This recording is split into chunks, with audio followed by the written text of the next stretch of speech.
Well, I guess we're staying put. What's up, guys? Welcome back to another video. If you guys are new here, my name is Alex. I'm the owner of AMS Transfers. We're a custom screen print and DTF transfer supplier located in Houston, Texas. For those of you guys who have been around watching my channel for a while, you know this is just going to be a normal kind of update, daily vlog type of video. I know that I haven't done a video like this in quite some time, but I just wanted to kind of make an update video showing you guys where we're at, what things have been going on behind the scenes, and why I have not ultimately been able to do these kind of daily style videos that I know that you guys do appreciate. So let's get into all of that and more, talking about what we are doing with our current location, the headquarters of our space, going forward in 2024. Alright guys, so you know that at the beginning of 2024, if you did watch our goals that we have for our business video, I'll link that up here in the corner so you guys can check that out. But in that video, I said that we wanted to relocate our HQ to something a little bit larger since our lease was going to be up at the end, or at the middle of this year, I should say. So with all of that, the past 2 months we have spent scouring all of the listings that we could on LoopNet to try and find a suitable location for the next AMS HQ. And what ended up turning out was what we considered to be one of our perfect opportunity spaces that we came across. It had everything that we were looking for. It checked all of the boxes and more, and had a little bit of extra space for us to grow. Find out why we didn't end up moving forward with it. Just stay tuned. So what we were looking for in the spaces when we were doing our search, number one, first and foremost, was going to be that the location was 100% HVAC. We live down here in Houston, and in Houston things can get really hot in the summer, really sticky, and honestly having a location without air conditioning is basically impossible, especially given the industry and business that we're in.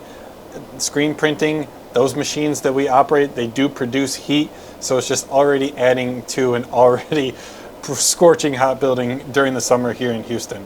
So having a full 100% HVAC climate controlled building was a absolute must for us, and that was something that, to be honest, a lot of buildings that we found did not have. So we were either going to have to add that, work with the landlord to add that to the building after we had already taken possession, or something like that where we built it into the lease, and then once we finally did move in, that would have already been built out. So that was something that we were really looking for, and something that we really thought that was an absolute must for us. The building that we're in right now is 100% HVAC, and I just didn't think that there was going to be any other way that we could do without that kind of a building. The next thing, the number two thing that we absolutely needed, and an absolute must for the building, was going to be at least 400 amps of electricity service coming into the building. Right now what we have is 200 amps, and the square footage that we were looking for, basically 4,000 to 6,000 square feet, some of those buildings in that range just stuck with the 200 amp service that we currently have in our building that is 4 times smaller. So the service panel that we have in our building right now, I would say, is probably at 75 to 80%. And with this new building that we are looking to move into, we're obviously hoping for a whole bunch of growth. We're looking to get an automatic screen printing press, a couple of other DTF printers, and things like that. So if we were to continue adding to all these buildings, we would reach the max of the 200 amp panel really quickly. So having 400 amp service coming into the building was an absolute necessity for us. Upgrading the electricity service to the building is, I've watched a couple of other YouTubers on this topic. Bav Productions is the number one person that I have just recently heard from his experience talking about what electrical upgrade to the building would cost, how long it would take, what the process would look like, and everything. And if you guys want any more information on that, check out his video. He goes into a ton of detail, but the long and the short of it is, that was something that I absolutely did not want to do. It was something that I was not going to do. I would say that it's at least a minimum, an absolute bare minimum of $15,000 to upgrade the panel, upgrade the electricity service coming into the building. But that's a bare minimum, and I think another bare minimum is that it's going to take at least 2 months. This isn't something that you can have just like a normal electrician that you look up on Craigslist, look up on Google. They can't actually do this service. It needs to be done by like CenterPoint, or the actual like person, the electricity company who owns the pole. They have to be the ones who come out and do it. And again, I'm not sure if any of you guys have any actual experience working with them, but they are not fun to work with, and they do not really want to do things on a timely, expeditious manner. So having all of that into perspective, so it was suffice to say that we needed 400 amp service into the building if we were going to take possession and sign the lease. Now for the third thing that we were actually considering, this was kind of like a nice to have. It wasn't an absolute necessity, but it was something that we were considering at top of mind when we were looking through all of the listings, when we were actually touring them, and that was going to be that we wanted no more than 50-50 office warehouse. We wanted some office so that we could have like an office for ourselves, an office to build sets to make these videos, live stream, whatever it is, and then also for our sales executives and things like that. We wanted a little bit of office space so that we can have some room outside of the warehouse to get some work done. But then obviously we still needed a pretty large warehouse to do all of our production needs and handle business like that. So having no more than 50-50 was a pretty big thing for us. It wasn't a deal breaker. If something was, say for example, 100% warehouse, we would still consider it, but it was just a nice to have. So with all of those things in mind, we toured probably at least 15 different properties we went to, checked out, toured it, and took a look around to see if it was going to work for us. Like 15 different properties we actually went to, not to mention the ones that we reached out to, the people who didn't get back to us, things like that. I tell you, man, looking for these properties is like the bane of my existence. I cannot stand doing this. I can't stand like calling the brokers on the phone, trying to pull the information that I need out of them because they don't know it themselves. Man, I tell you, I do not like doing this. I do not envy the people who have to do this as their full-time job, even if this even is a full-time job, but whatever. You guys get my point. It's not something that I enjoy doing. But all of this to say, we actually did find one that we really liked. It was right at 50-50 office. It was 5,040 square feet. The whole thing was 100% air conditioned. It had 400 amps of service, and it actually had two poles, one for high voltage, one for low voltage, which would be absolutely perfect, exactly what we needed. The space was nearly perfect. The only thing that Michaela and I were talking about when we were discussing the space, like what kind of things we didn't really like, was that it had, I think, about 11 different offices. So it wasn't like there was just like office area and then they had bullpen or stuff like that. Basically, all of the office area was already like segmented out and portioned into separate rooms. So each of those offices were fairly good size. I would say they were probably about at least 200 square feet for the smallest one. So the offices were good size. They were workable. That just was kind of the only thing that was like, it's not, for that reason, it's not perfect. You guys know what I mean? So we sat on it for a day, slept on it, and then the next day we were looking at the list of options that were coming in as people were responding, and we really felt like this was a pretty good option that we had found. So we called the broker, asked if we could come see it again, and then I think we were able to make it out there that next day. So we got to see it 2 times in 3 days, and after that second showing, we were convinced that this was going to be the next spot and that we were comfortable at least signing the lease for 3 years. So that's what we did. We made the jump. We talked to the broker. We were happy with everything, and we applied for the lease.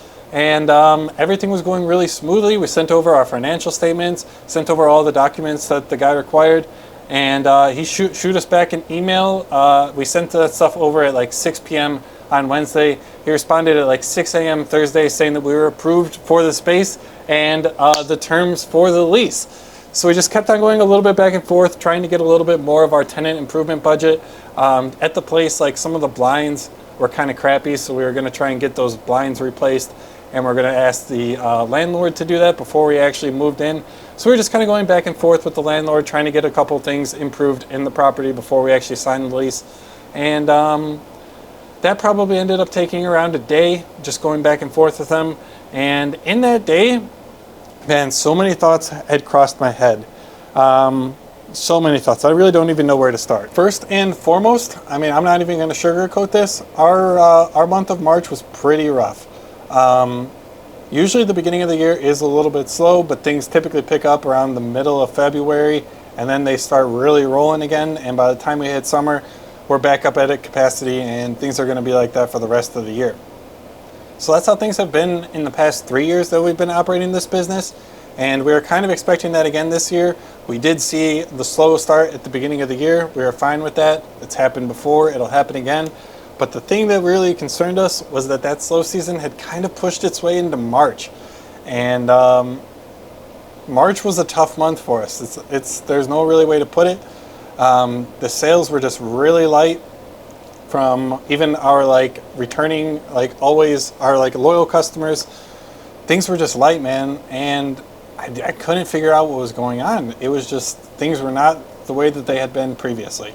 So I just decided, I don't know what's wrong. I'm going to try and find out what's wrong. So I called a couple of our top customers, just talk to them, see what's going on, pick their brain. And unfortunately, they were giving me the same kind of thing. They're just like, yeah, normally the beginning of the year is slow, but I don't know what's been going on. My customers haven't been ordering, so they haven't been placing orders with us. And I don't know what this is, man. If it's things are getting more competitive and a lot more people are starting to make t-shirts and things like that, or whether it's just an economy slowdown. I do think that a little bit of that has to go into it, which I'll talk about later, with the economy just not being the strongest that it is.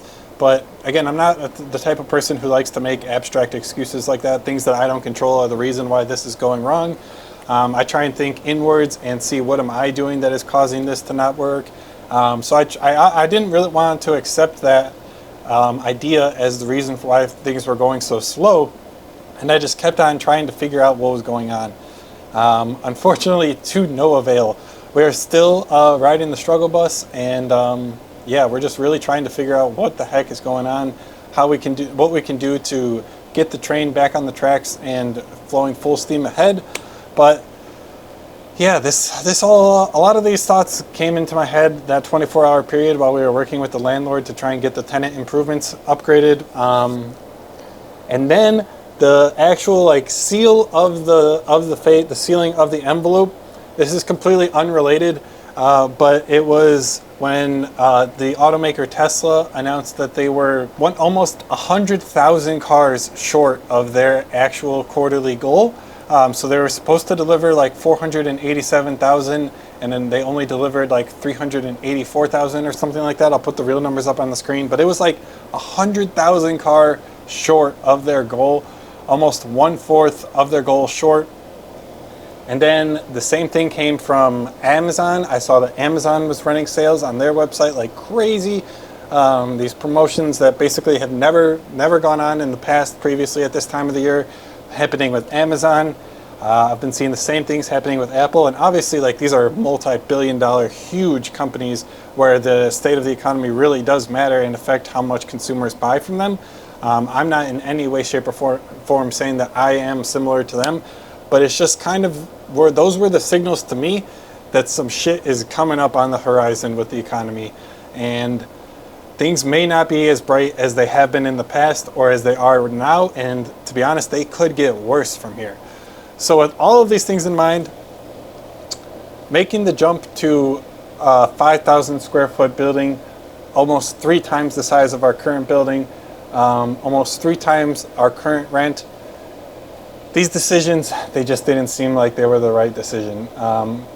If I was an egotistical person and I was only focused on growing the business so that other people thought that I was doing well and I was doing successful, that would have been the move to make. Upgrade to a larger space so that we can actually just, I guess, prove to other people that we're still doing well, we're still growing, we still got it. But that's not who I am. That's not what I'm actually trying to build here. I'm trying to build a company that works for a lot of people, that is a strong company, has a strong balance sheet, and helps people at the end of the day. That's the only goal that I have for this, is to try and help more people. And I just didn't see how making a decision like that was going to be the deciding factor in actually getting to that stepping stone of trying to help more people. So it was not an easy decision to make. It was not a fun decision to make. It was not one that I wanted to make, but I sat down with Michaela, and we both kind of just came to the realization that maybe we should stay put in our current lease, sign for another 2 years, and just really focus on building the business from the ground up, organically, reliably, and just trying to increase our lifetime customer value that we're getting from each of the customers. we're just going to try and take this slow, grow it more organically. When we were considering getting the larger space, we were so many different thoughts that in retrospect now were just stupid, came into our head, like basically trying to get back into apparel, making more t-shirts, like actually printed finished t-shirts rather than what we've been doing the past 2 years, focusing on the transfers. We're going to try and get more into the apparel, try and get more into like the dentists, churches, stuff like that. And those are good business and whatnot, but their dentists, for example, they're also going to be victim to the economy. If the economy's not doing well, maybe as many people are not getting their cavities filled, their cleanings done, whatever, and they're not going to be buying promotional t-shirts. So it's just things like this. They all added up, and unfortunately, I keep saying unfortunately because I am a little disappointed. I obviously do want to see our business grow. I wanted to have our new space. I wanted to have my own office. Michaela was looking forward to having her own office. Things like this, but there's just some things that we can't control, and this is one of them. So we're going to make the good business decision, the good long-term decision, and the best decision that we can make for ourselves right now, and that's just staying put in our current lease. Now, that's not to say that we don't have any ideas. I actually am full of ideas now with this new idea. With this new strategy, with this new plan, I should say. A couple of the tenants in our building a few months ago actually mentioned to us that they were considering also moving out because they needed more space. And wouldn't that be nice if once they move out, grab the space next door and get another 1,500 of warehouse office space, all HVAC'd, and another 200 amps of service. So that's kind of what we're thinking. So if the tenants next door to us ever do leave, we will be first in line to sign that lease, grab the next 2 spots next to us. There are 4 spots in our building that are, or no, actually 5 on that side and that side of us that are possible for us to take if the tenants ever do leave. So just in this one building alone, we have available of 7,000 square feet that we could use if the stars aligned and the tenants were to move out. But yeah, there was just a lot of things that were going to be required if we did want to accept that 5,000 square foot building. Like for example, all of the electricity build out, all of the custom outlets that we have for our machinery, the dryer, the DTF printers, the flash, all of those things require 240 volt outlets, and we already have them here and paid for them. So if we were to move to that 5,000 square foot space, we'd have to do all of that electricity build out again. And it's over a bigger area, so it's going to cost a little bit more than it did here. And when it cost here, it was not cheap. I would say the total electrical build out that we've done here at this space is probably around $7,500. So that's a nice cost that we do not have to spend by not having to move to a new space. We don't have to pay for movers. We don't have to pay for the opportunity cost of spending so much time actually moving that we can't focus on growing the business.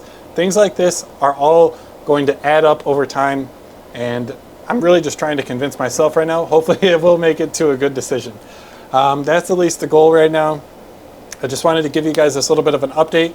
I do apologize again for the lack of daily videos. I'm going to try and get back onto this train. It was just so much trying to figure everything out, going to see all of these spaces, talking back and forth with the brokers, talking to Michaela, trying to figure out what we were going to do. There was a lot going on. So I hope this video has been a little bit of an update to you guys. I am still around. I'm still here, still making videos, still printing transfers. Nothing's happened. We're still here trying to chug along. But yeah, what can you do? Hopefully this will, in retrospect, turn out to be the right decision. And I am confident that it will be, but this is where we're sitting right now. And thanks for all of your support. Those of you who did make it this far, I know this video has kind of just been me sitting here in this chair talking to you guys, but hope it has been informative, entertaining, to watch my struggles, whatever it is. But I just wanted to say thanks again for watching. I really do appreciate each and every one of you who watch the videos, who have subscribed, commented, liked down below. You guys are who makes the channel. You guys are who I make the videos for. You're the real ones. Just thank you. Thank you for tuning in. And hopefully there are more and more of these daily videos to come. I'm going to do my very best to try and get back onto the daily vlog train and just show you guys more behind the scenes, what we got going on in our business, what we're doing to try and drum up that business, because if we're the ones, if we're also being slow, I mean, it can't just be us, right? So please reassure me down in the comments if you guys are also going through this same thing. I would love to hear about it. Love to hear what you guys are doing to try and bring in some more business, stir up that train. And yeah, guys, thanks again for watching. I'll see you in the next video.